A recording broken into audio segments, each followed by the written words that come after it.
Bonjour à toutes et à tous. Me revoici aujourd'hui avec une nouvelle leçon de grammaire.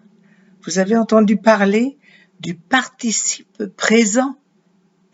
Donc je vous explique. Comment former le participe présent?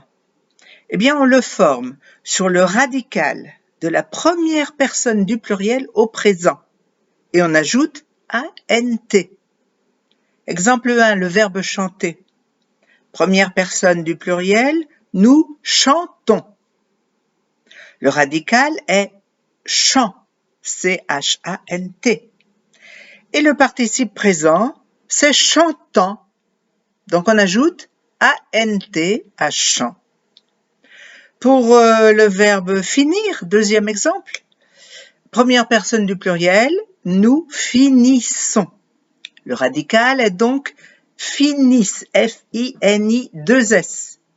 Et le participe présent, vous allez rajouter A-N-T, finissant. Alors, quel est l'emploi du participe présent? Il y a deux emplois possibles. À la place d'une phrase relative avec qui? Pronom relatif. Exemple. J'ai mis beaucoup d'exemples. Exemple. C'est un enfant qui aime ses parents. Eh bien, on peut remplacer qui aime par aimant. C'est un enfant aimant ses parents.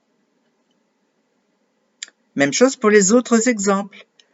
L'étudiant, qui a la meilleure note sera très content. L'étudiant ayant la meilleure note sera très content.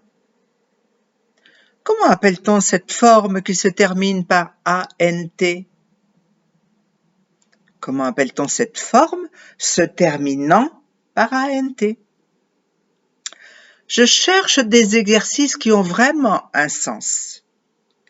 Je cherche des exercices ayant vraiment un sens.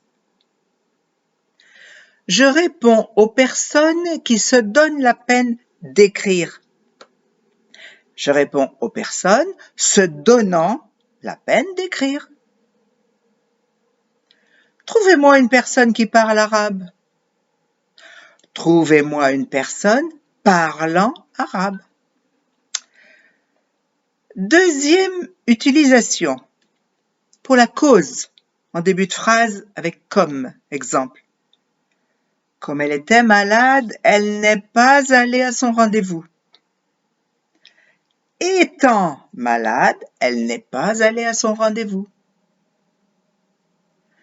Comme le virus circule, nous faisons très attention. Le virus circulant, nous faisons très attention.